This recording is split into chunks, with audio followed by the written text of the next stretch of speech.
大人，你快想想办法放我出去吧。把你放出去，那我怎么向包大人交代呢？大人，朱刚，你的胆子也太大了，竟敢瞒着我私自藏匿官粮。可是，这都是你交代的呀。有谁能证明呢？你，朱刚，既然你已经被抓住了，你就一个人承担下来，这样我还可以帮你照顾一家老小。如果你一定要把我给扯进来，只要我死不认罪，账还是会算在你的头上。你，不过到那个时候，可就没人照顾你的家小。大人，你不能这样对我。这些年来，我一直对你忠心耿耿。那你就继续对我忠心吧。可是，你一定要想清楚。大人，大人！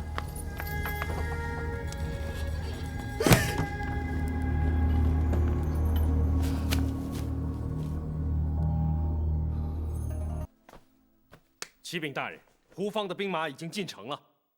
好，立刻前往州衙，将成员逮捕归案。是。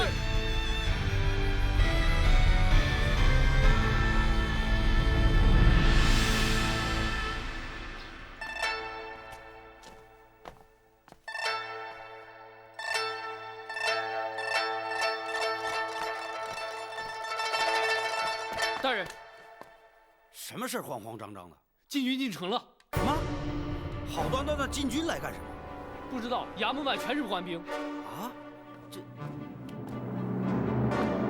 程大人，胡指挥，你怎么把禁军带到城里来了？本座是奉了包大人之命，带兵进城替换湘军。这件事我怎么一点都不知道呢？哼，若是让你知道，岂不是有让你有了逃脱的机会？包大人，您这话什么意思？下官听不明白。本府自会让你明白。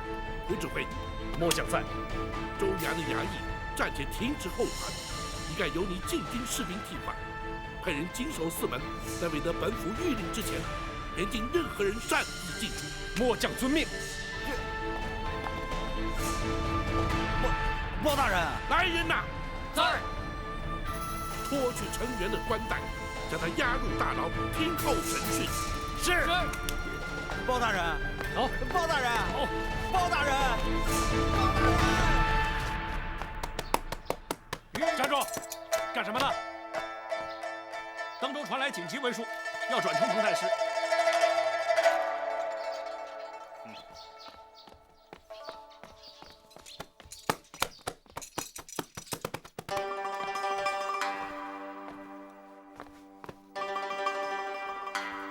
大人，这是登州来的加急信件。哦。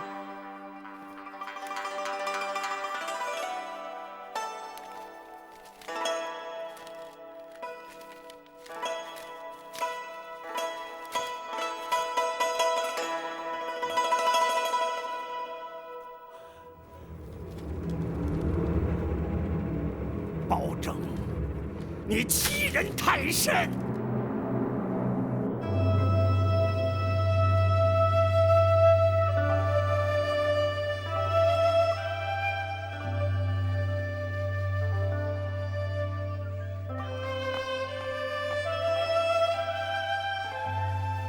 启奏娘娘，什么事？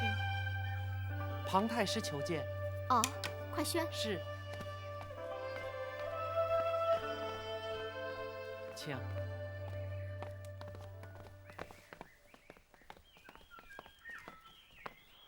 老臣庞吉叩见娘娘千岁，千岁。太师平身。谢娘娘。女儿见过爹爹。免礼。爹，今天怎么有空过来呀？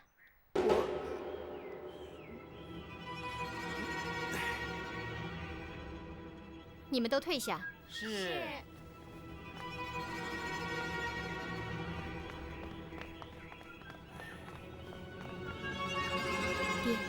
发生什么事了？无论如何，你要救你表哥一命啊！啊，程元，走走，进。你们两个暂且做个伴，明天等候包大人升堂审讯。哎，大人，您怎么也关进来了？我哪知道啊？那你的老小又有谁来照顾啊？你没想到你也会有今天吧？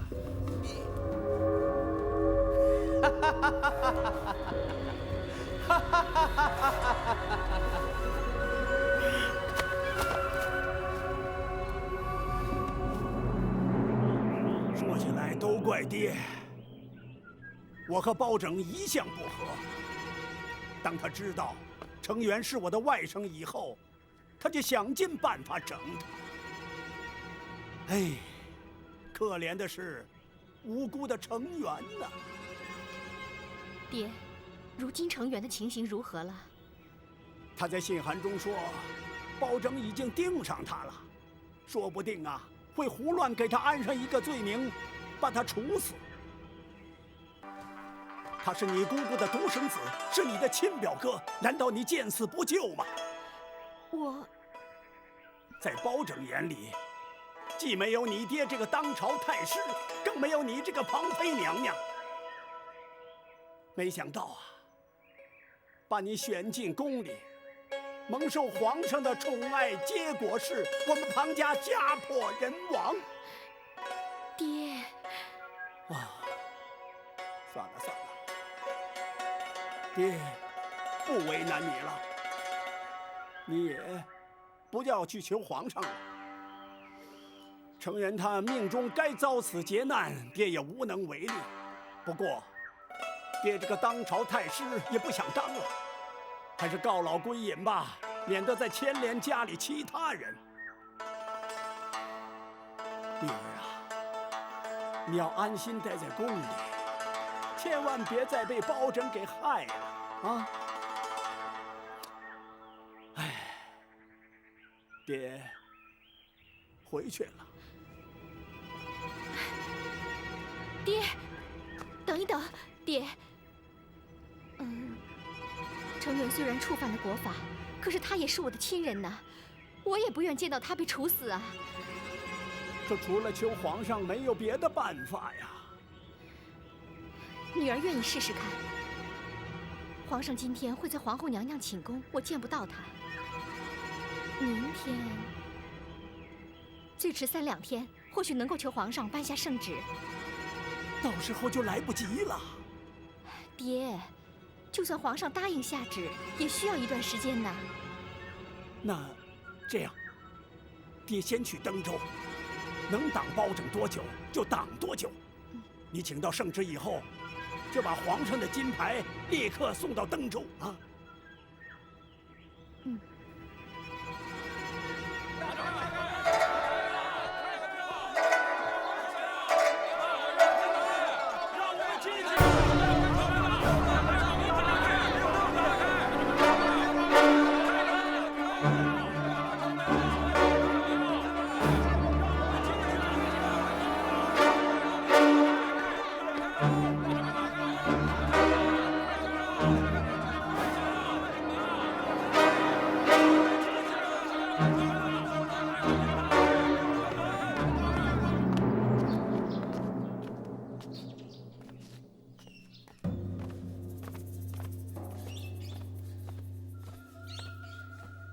庄主，事情都已经办妥，都处理掉了，都死在段武的手上，一个都没漏。段武，别不高兴，人手不够，再补嘛。啊，刁赞在，从钱庄给段武先拨50贯。是，庄主。多谢庄主。别谢我啊。啊。有赏有罚，啊，只要你们听话，别犯错。是。是。庄主，包大人把禁军都调进城了，一定是成员出事。我们要不要先做准备？用不着，我们只是商人。即便是成员把我们供出来，我们推说不知道，哼，包拯在没有证据的情况下，他也不能把我们怎么样。可是，毕竟有很多事情是明显的官商勾结呀。你可以说是官商勾结，也可以说是受官府的势力强迫。那有谁能证明呢？啊？庄主真是高明啊！不过这阵子你们要收敛点。我虽说不怕包拯，但是也没必要惹麻烦上身呐，明白吗？是。等他们离开登州，无论下一任的知州是谁，我都有办法尽快的恢复原样。哼，我就不信这天底下有不爱钱的官儿。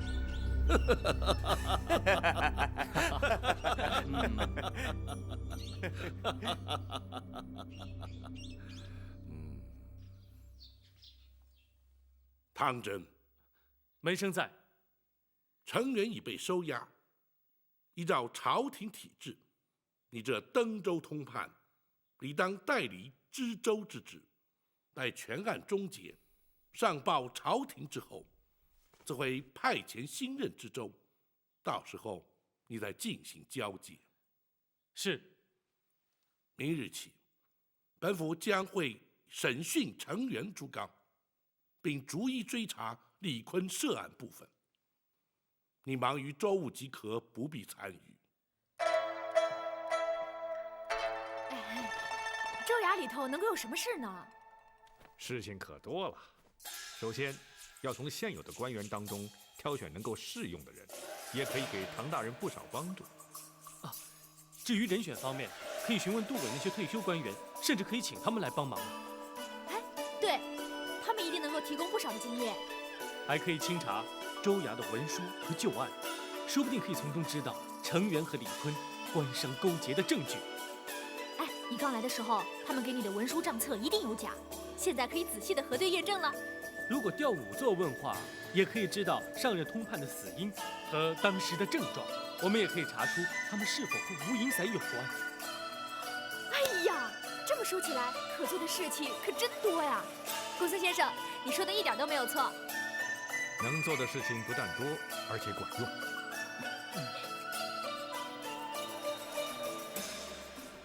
大人，看来唐真真的可以当一个不错的官。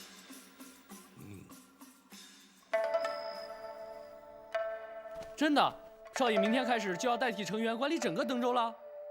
只是暂代，等新任知州派来之后，我还是干我的通判。哎，那没关系，至少这段时间，除了包大人，少爷就是登州最大的官了。那又如何？只是责任变得更重罢了。少爷，这的确是好事啊。如果老爷在世的话，也一定会替少爷高兴的。嗯。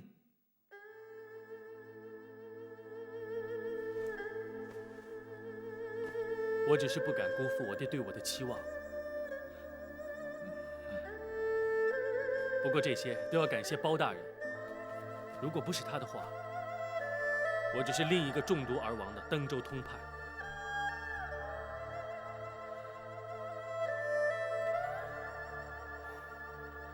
接下来呢，就要看我有多少能力了。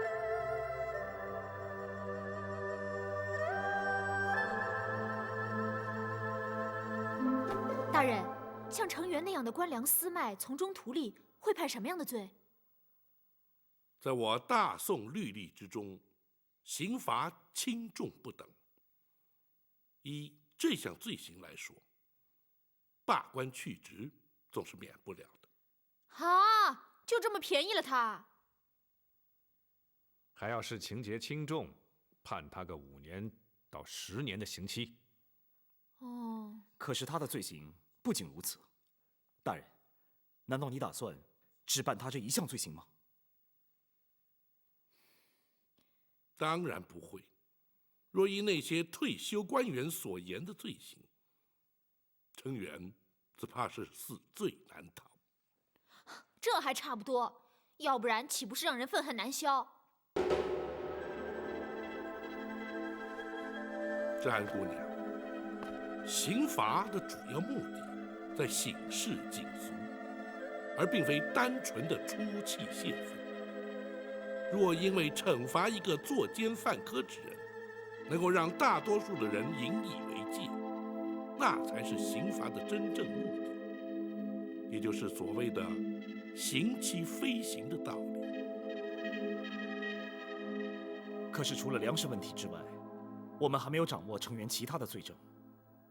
如果现在把他关起来，其他的罪行又怎么追查呢？提得好，这就是本府要唐真接手州衙的原因。他可以从州衙的文书案卷之中查出有用的资料，我们也可以利用审讯程元之时，挖取更多的罪行。大人，程元跟李坤既然相互勾结，如今程元已经押在大牢，那李坤应该有所举动才对。不错，胡方的兵马守住城门，防止李坤逃出城外。我们也必须密切地监视他们的行踪，甚至于前去试探于他，来确认他的动向。如果严冬保护他逃走，守城的士兵一定挡不住他。大人，还是我去盯着他吧，盯住严冬就没问题了。那就有劳展护卫。是。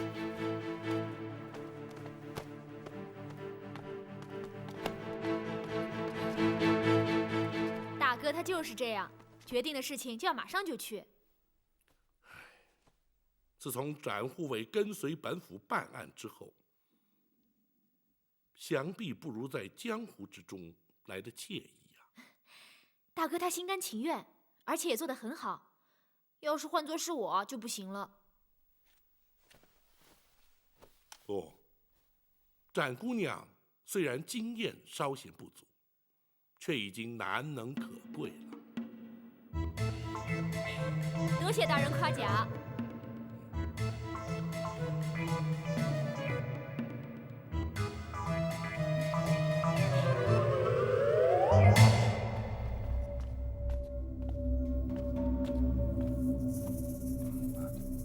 你可以休息了。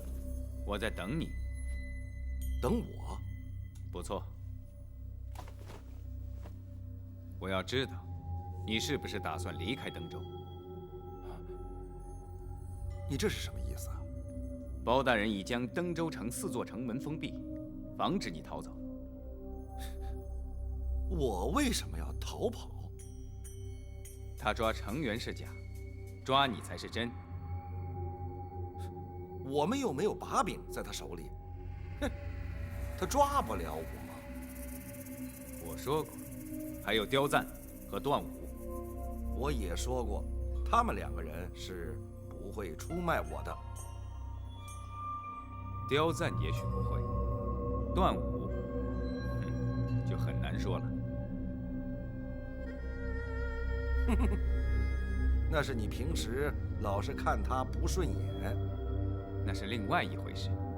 唐真能从无影伞底下逃出一死，那去毒之人，难道就不知道他中的是什么毒？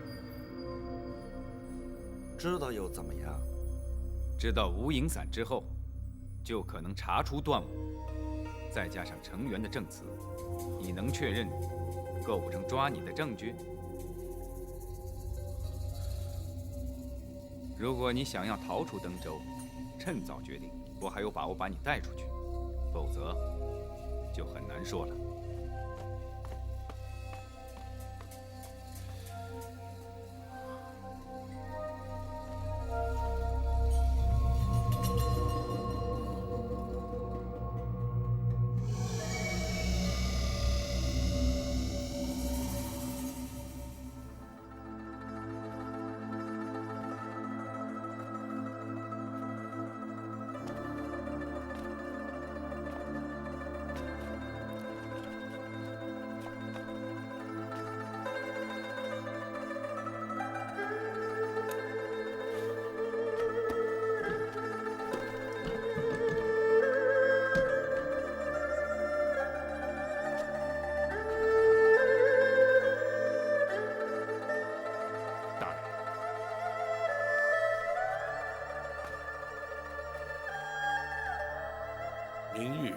要审讯成员，你可都准备好了？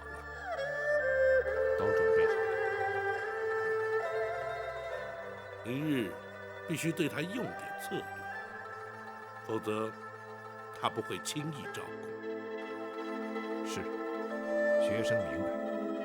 学生也已经知会展姑娘了。那就好。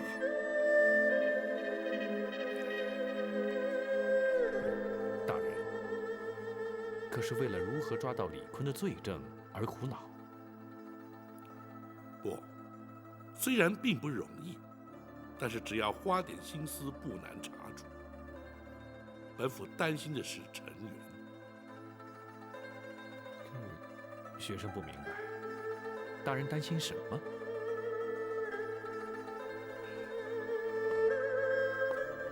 以程元和庞太师之间的关系，恐怕一旦处置了程元，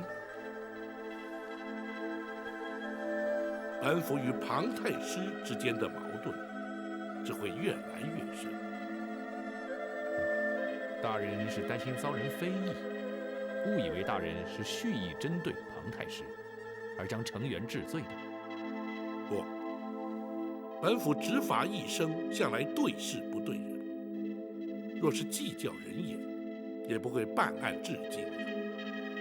对本府而言，只要问心无愧，毁誉得失都无足轻重。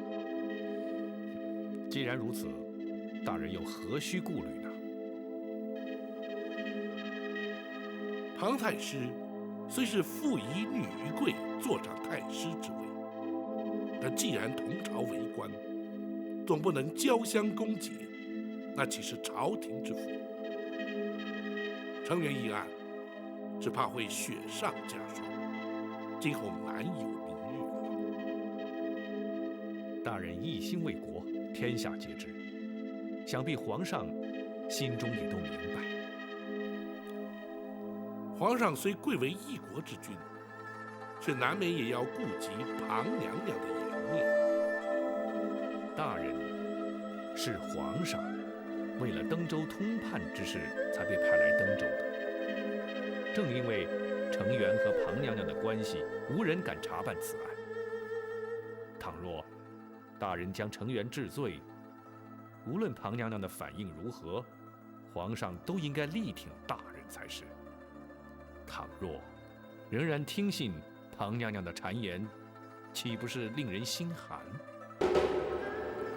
臣论君妃有悖纲常，此事不提也罢。是，学生失言了。无论如何，程元既然涉案，就该依法惩处，其他皆不足虑。即使如此，触怒了庞娘娘，而遭皇上斥责，本府也甘之。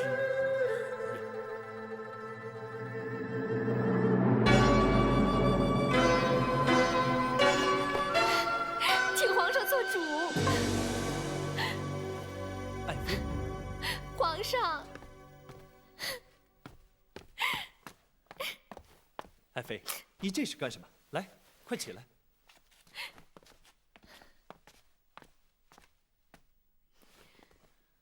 快跟我说说，是谁欺负你了？皇上，是包拯包大人。爱妃瞎说，包大人已出京数日，何来对爱妃有所不敬啊？皇上，包拯可是奉旨去了登州。是啊，是朕命他巡视海防边境的军务啊。可是他却去了登州城查程元的州政。皇上，程元乃是臣妾的表哥啊。这个朕当然知道。不过朕也命包拯顺便看看登州的州政，怎么，他找程元的麻烦了？皇上，包拯和臣妾之父庞太师素来不和，包拯去了登州城，假公济私，要将程元处斩，请皇上做主。这个包拯也太过分了。爱妃可知那程元是犯了什么样的过错，包拯非要将他处死？皇上，包拯为了报复臣妾之父，就胡乱给程元安上一个罪名。皇上，请立刻下旨去登州，救成员一命。爱妃，你先别着急，此事爱妃是如何得知？可确有此事？是太师说的，皇上再不下旨就来不及了，臣妾跪求皇上了。好，朕答应你就是了。你快起来吧。谢皇上。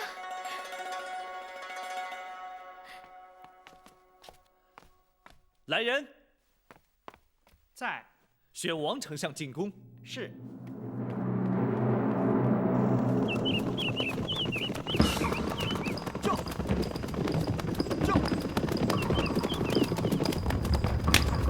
庞顺，快点儿，给我再加快呀！快点儿，知道了，快呀！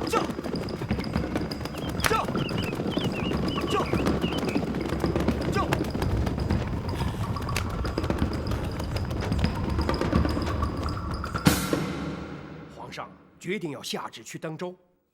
不错，朕不能让包拯真把成员给杀了。可是，王丞相，包拯在离京之时，你可曾按照朕的旨意交代过他？回皇上，老臣的确交代过包大人，叫他无论如何依法而行，查出登州，通判一案。好，朕让他查案，他却杀人，你说朕能不下旨阻止他吗？皇上，或许那成员的确是犯下了死罪呀。不，庞太师却说他有假公济私、报复之嫌。皇上，老臣敢与性命担保，包大人绝不会假公济私、公报私仇啊！朕当然也知道，包拯绝不至如此，怎奈……皇上莫忘了，当初皇上下旨令包大人前往登州，就是因为朝中百官无人敢查，无人敢办。如今包大人查出那成员有罪，而皇上却又下旨不让他办。所谓君无戏言呐，老臣唯恐皇上会因此而失信于臣呐。王丞相，你先起来吧。谢皇上。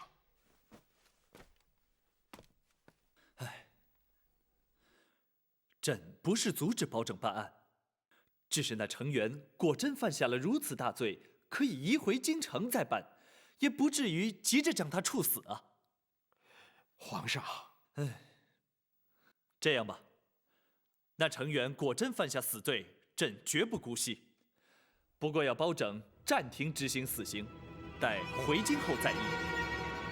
朕意已决，待朕修旨一道，你以金字牌最速件送抵登州。老臣遵旨。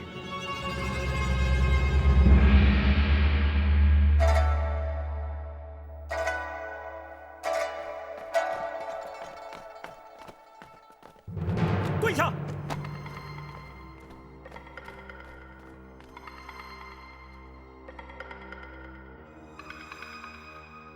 包大人，下官实在是冤枉啊！本府上尉问你的罪，你又何来冤枉可言？包大人没问小人的罪，就把下官打成罪犯，下官实在是不能心服。哦，依你之言，可是要本府现在就将你问罪？依照朝廷体制，没有问罪之前，包大人，您是没有权利除去下官的朝廷官带、知州官职的。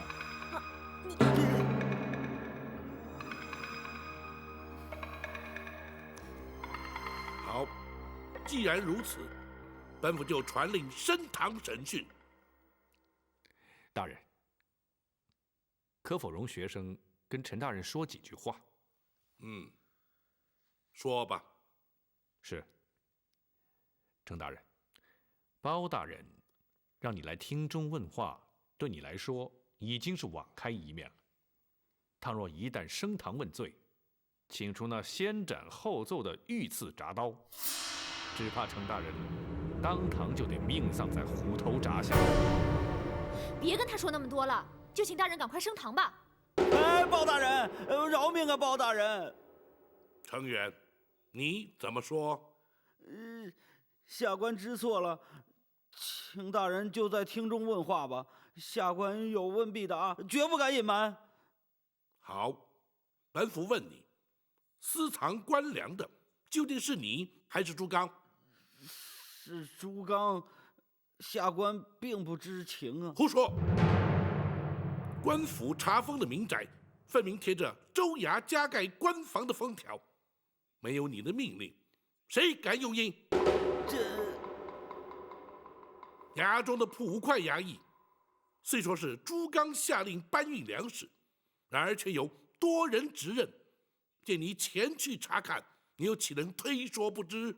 下官，朝廷规定缴粮多少，你超征又有多少，不难从州衙文书账册与农村农户缴粮记录比对查出，你又怎敢抵赖？包大人，下官知错了，下官是一时起了贪念，下官坦白认错，还请包大人从轻发落。从轻发落？哼！以本府之见，你是死罪难逃。包大人，下官纵使有罪，也罪不至死啊！超征粮食，贪赃图利，或许罪不至死，然而你却仍旧犯下必死之罪。大人，本府问你，唐真唐大人所中之毒是谁下的？这下官不知啊。徐谦徐大人又是如何死的？他是寿终正寝的，公孙先生验过尸的。当时我就已经知道，徐大人是死于无影散之毒，只是没有告诉程大人罢了。啊！还有，那前任通判入新，以及好几位退休官员之死，恐怕你也难逃罪嫌。包大人，这个小人不知啊，这都是李坤派人干的。展姑娘，这李坤可是你曾向本府提及的钱庄庄主。是啊，这位四海钱庄的李庄主，好像和程元的关系非比寻常啊。不，小人一向是以官府身份同他往来的。不论你是以何种身份与他接触，你又怎会知晓是李坤派人下的毒？难道是你与他同谋，或者根本就是你支持下毒？不是，包大人，我实话实说，那都是因为他们妨碍了我跟李坤生意上的合作。我询问他该如何处置，是李坤自己说要毒死他们，小人实在不是主谋啊。那李坤又是派何人下毒？银沟毒坊的段武。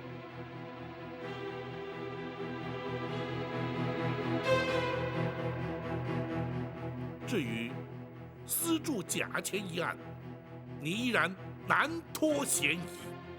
倘若被本府查出是你主使铸造，再杀害郑红等30-40条人命，程远，你万死也难赎其罪。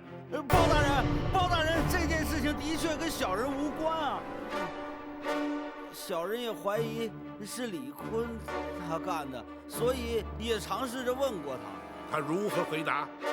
你又怎会问他？他不肯承认，不过的确是他让小人叫郑红去见刁赞的，所以我就怀疑这件事儿与他有关。那刁赞可是四海钱庄的掌柜，就是他。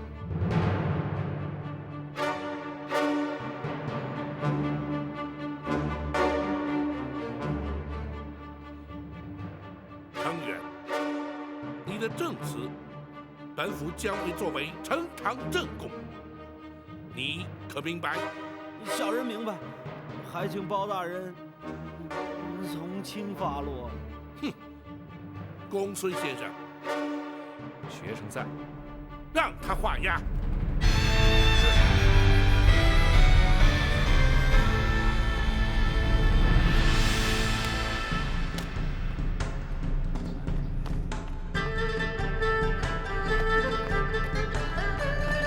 你们俩回来了。回来了。老管家，包大人是不是已经回府了？老管家找大人有事啊？是啊，他在。大人回房了。好，我去见包大人。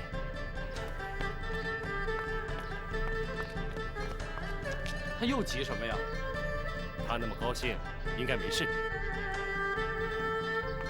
包大人，包大人，包大人，包大人，包大人，唐福来叩谢包大人。快起来吧。谢包大人。你因何要谢本府？少爷能保住性命，又能暂代知州增加历练，全仗包大人的提拔。不，并非本府提携于他，朝廷规制本该如此，就看他是否能够尽心尽力了。一定能。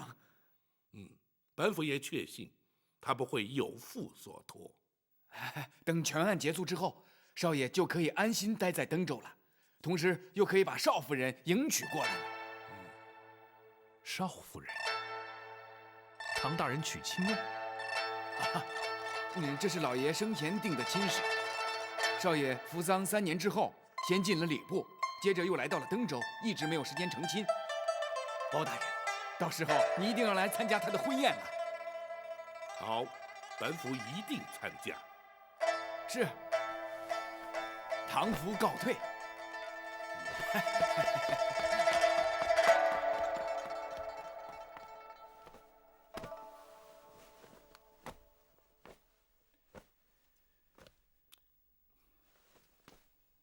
公孙先生，大人，怎么了？没什么。公孙先生当知瞒不过本府。这唐真是否娶亲，又怎会让公孙先生如此震惊呢？大人，学生是担心展姑娘。这又与展云有何关联？学生虽然不能十分肯定，但是你但说无妨。是，大人。倘若学生判断的没错，那展姑娘应该对唐大人动了真情。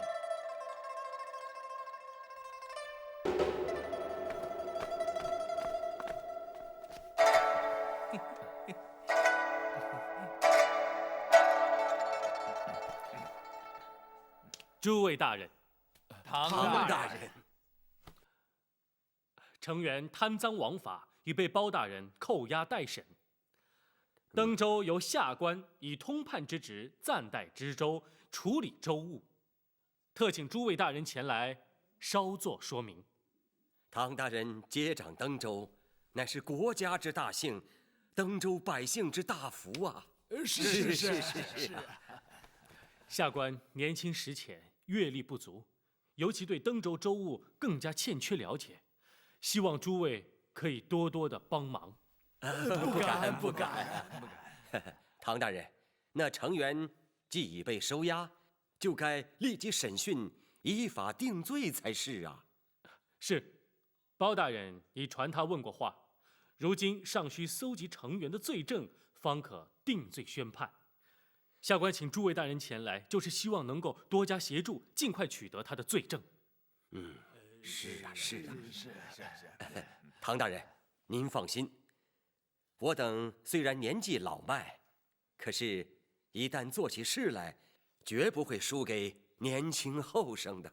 是啊，唐大人，唐大人请放心。好，那就有劳诸位了。不必客气。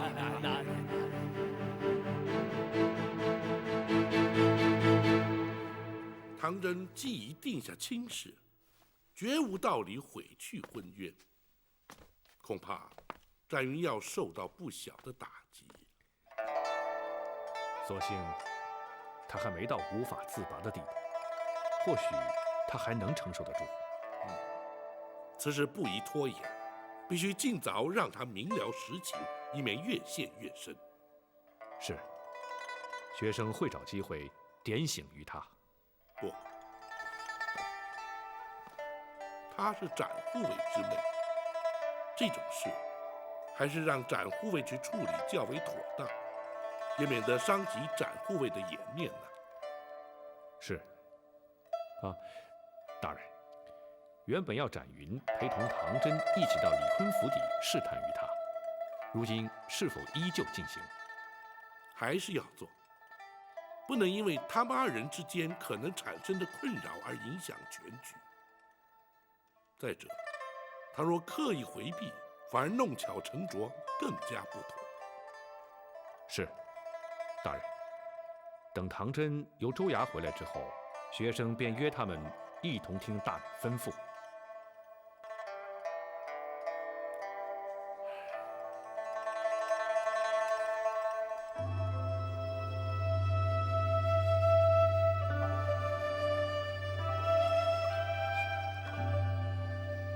老管家，你没见到少爷在州衙里的神气的样子，简直让人佩服的没话说。那当然，站在少爷身边，我都觉得自己挺神气的，好像连我也是个官了。如果让你当了官，老百姓就倒霉了。哎，老管家，你就那么瞧不起我？不是我瞧不起你，当官没那么容易。像程元这样的官，不就是杀人的刀吗？唐福说的没错，官员掌管着朝廷赋予的权势，若是不能知所节制，并且常存为民谋福之心，稍有不慎，就会成为朝廷百姓的祸害。我知道少爷绝不会这样的。不但我要时时警惕，你们呀也要随时的督促我。当然，更加不许你们仗势欺人、胡作非为了。是。唐真。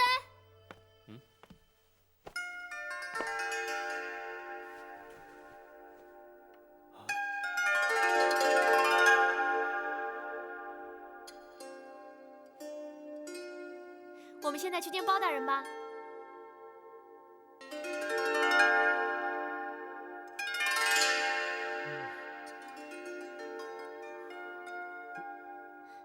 你们三个人干什么？不认得我了？是展。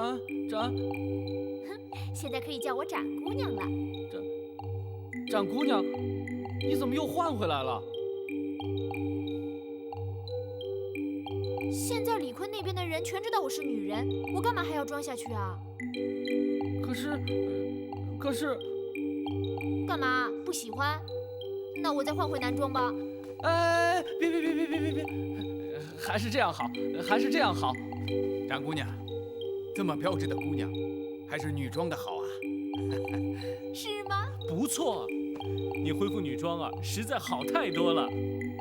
现在不会怕别人说闲话了吧？当然不会了，展姑娘取笑了。干嘛不叫我展云了？展姑娘显得好陌生哦。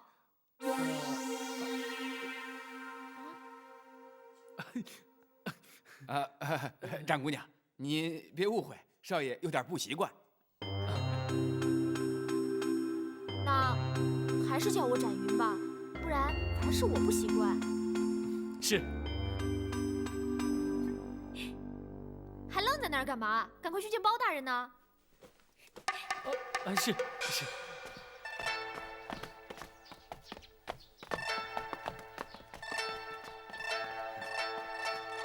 展姑娘的确是个开朗大方的姑娘。可是少爷怎么变得不大方了呢？去，别在这儿瞎说。程元被关押之后，李坤的反应如何颇为重要。本府要你前去试探一番，也好准备好因应对策。是，不知道恩师想要试探他哪些反应？看他是有恃无恐，亦或是惊慌失措，是胸有成竹，亦或是方寸大乱。不妨以程元坦诚关张勾结之事作为试探，听听他的说辞。更重要的是，根据他的反应来推断他可能的动向。是，门生稍后就去。为防万一，本府会派张龙、赵虎陪你前去。大人，那我呢？少了我可不行啊！当然少不了展姑娘，真正保护唐真安全的，非你不可。我就知道唐真这辈子都少不了我。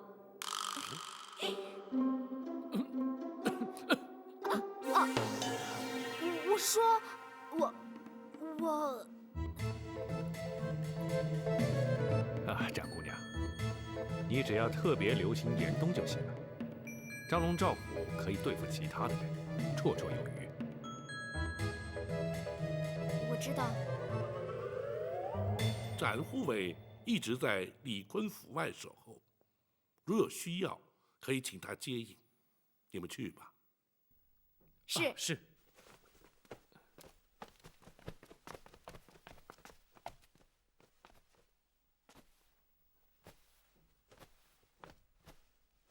展云什么时候恢复了女装啊？不但如此，他还刻意修饰打扮了一番。这么说，大人，学生的确没有看错。但愿他那率直的个性，能够帮助他度过这一段情过。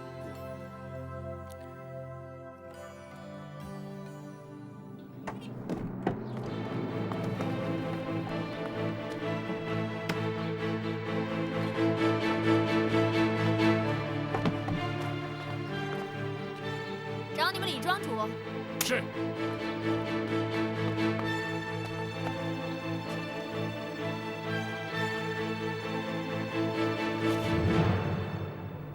唐真要见我，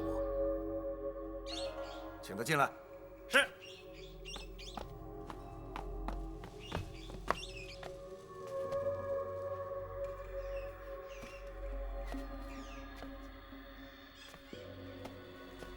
他来干什么？如果要抓你，来的必定是包大人。哼，他根本就没有证据抓我。哼，我倒要看看他打的是什么主意。几位里边请。请。哎呀，唐大人，哈哈，稀客稀客稀客呀！请请请，请坐请坐。哎呀，哈哈哈哈哈！李庄主，这位是展云展姑娘，你还记得吗？啊，记得记得，当然记得。不过，展公子却变成了展姑娘。不管是公子还是姑娘，我想李庄主都不太愿意见到我吧。哎呀，展姑娘的言辞还是那么的犀利无比呀。哦，那要看是对什么人了。哎，这说得好，说得好。不知唐大人过府有何指教啊？程元阴暗被压，想必李庄主必有所闻吧？哦，竟有此事，老夫还是真的不知道。不管你是不是知道，从今天开始，登州州衙已由本官暂代管辖。今天特来告诉李庄主，那要恭喜唐大人了。那李庄主是不是要像对程元一样，给唐大人也在钱庄里开个户头啊？展姑娘此话何解？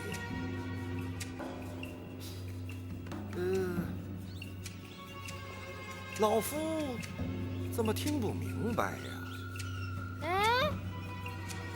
上回我们在此地的对话了吗？啊？哦，展姑娘指的是这个呀。哎呀，真没想到，唐大人竟然亲自出马，向我这种殷实的商人索要贿赂。李庄主，唐大人，无论你打算怎么样对待老夫，老夫自经商以来，一向是脚踏实地，将本求利。唐大人若是向老夫索贿，哼，老夫是绝不接受。唐大人并没有向你索贿，而是你和程元之间，我从未给过程大人任何贿金。你钱庄里没有他的户头？当然没有。唐大人，若是不信，请立马到钱庄里去查。那倒不必，我相信查不出什么来。哎呀，多谢唐大人对老夫的信任。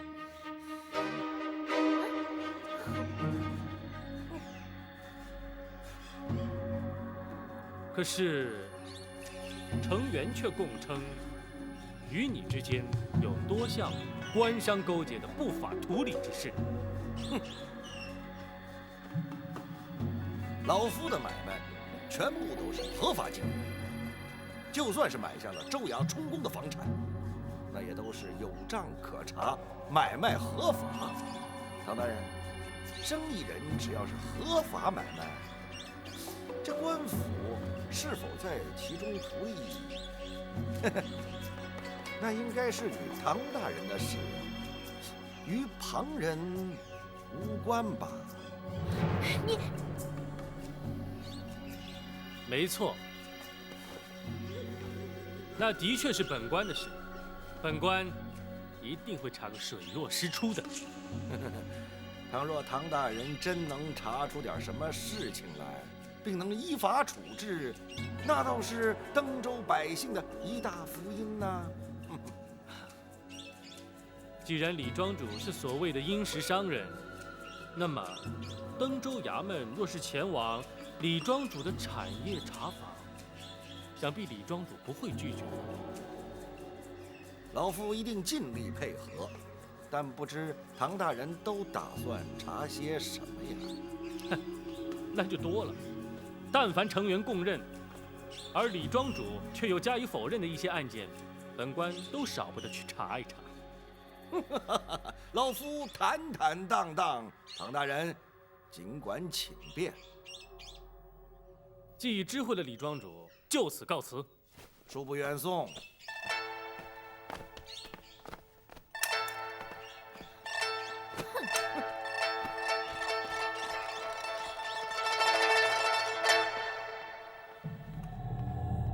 看来他们的确是盯上你。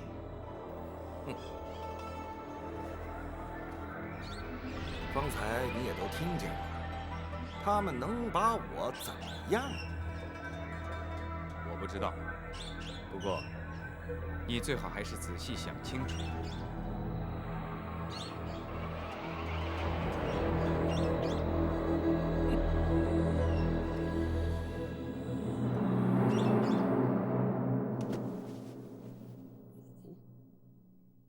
那李坤竟然如此狂妄。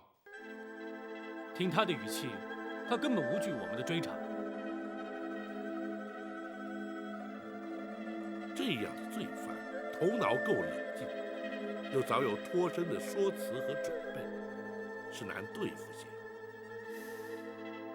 对付这样的罪犯，应该如何因应呢？要利用他的自大，让他自食恶果。包大人，依您的看法，李坤他会不会逃离登州？应该不会，他自认必能够逃脱刑责，这就是他的致命伤。公孙先生，学生在。如今既然那李坤不会脱逃，且将展护卫撤回，本府尚有用他之处。是。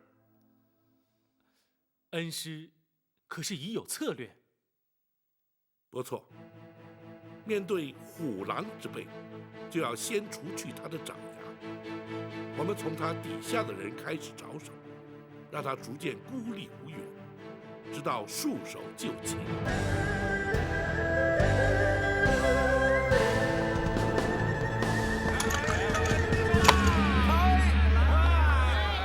655大！买定离手，来！没来。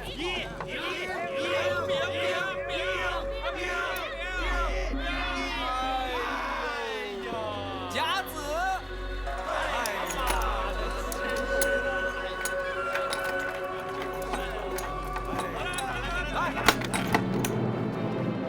好。哎，你抢！哎，出来！抢！动不准动！大家都不准动！段武来抓人呢！别动！别动！谁是段武？站出来！你们2位不是衙门里的人。那要看你所谓的衙门是什么地方。你们是来干什么的？我银沟赌坊依法纳税，一切都是合法经营。你们为什么要来闹场？闹场？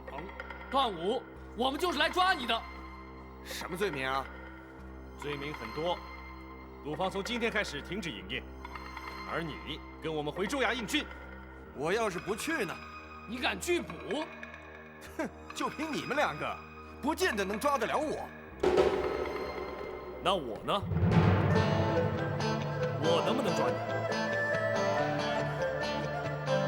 你怎么又来了？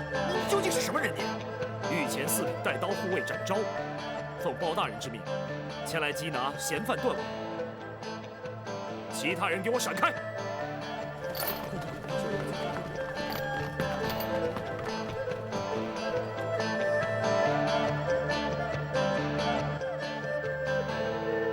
段老，要我动手？段某，大不了跟你走一趟就是了。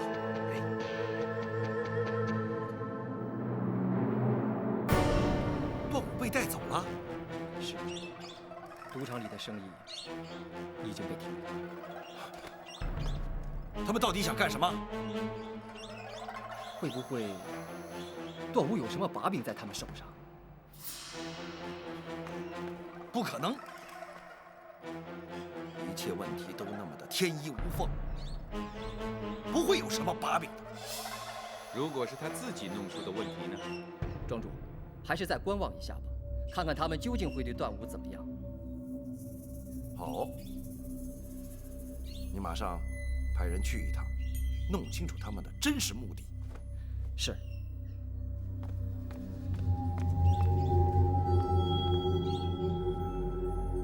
我早就说过他会出问题的，要不要我杀他，你自己考虑清楚。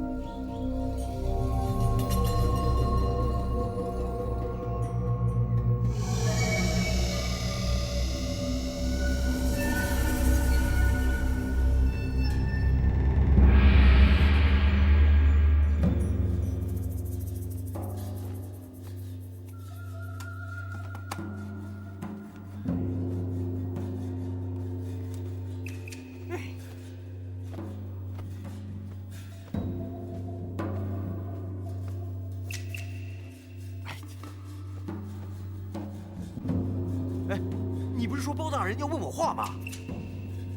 急什么？等着吧。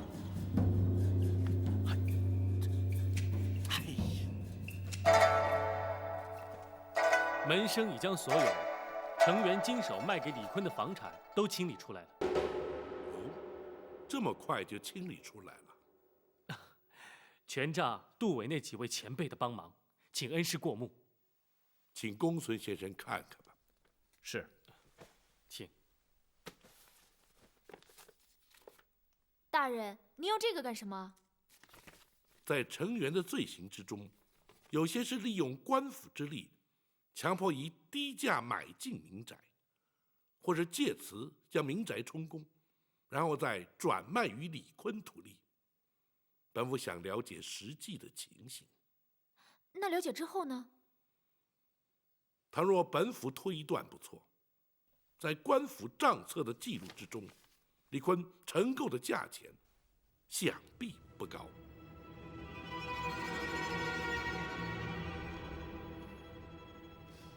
大人，李坤的出价的确是低得离谱。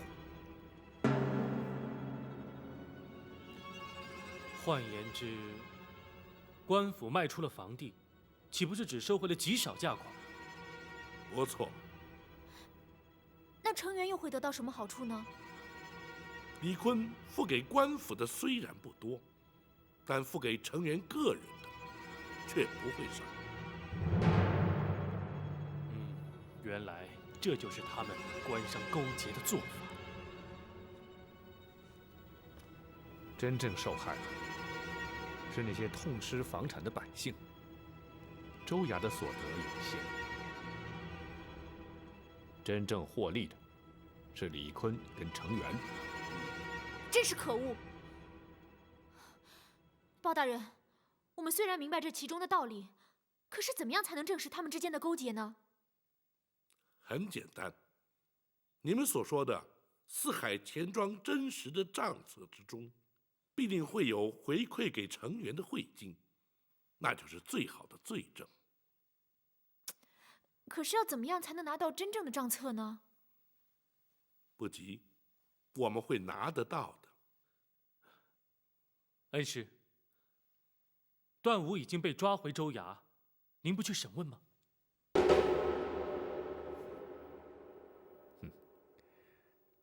大人根本不打算问他。啊？那捉他来干什么？李坤自认为聪明过人，本府就要利用他这个弱点。对段武不审不问，他绝不会信。是不是会因此而造成他们之间的相互矛盾，也会因此而引起内讧。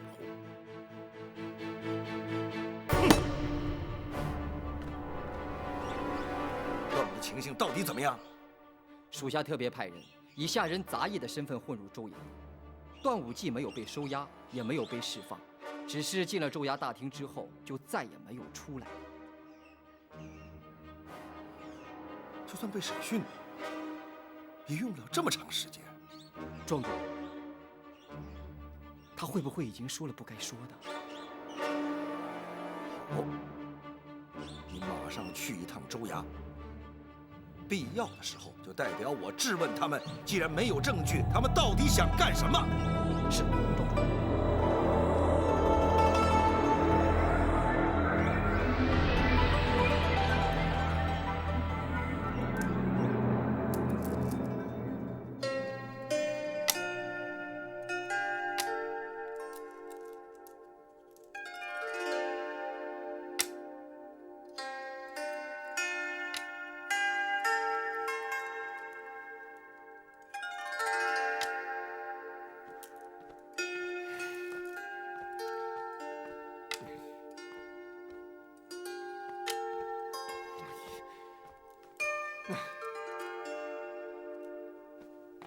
哎，我说我已经等了1个时辰了，你们在耍什么花样啊？你等得不耐烦，可以回去了。啊？你说什么？我说你可以回去了。张龙、赵虎，在。下完棋之后送段武。是。来，帮你们。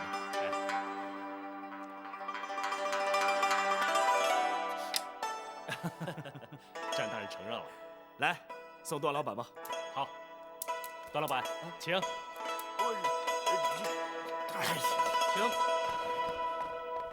请。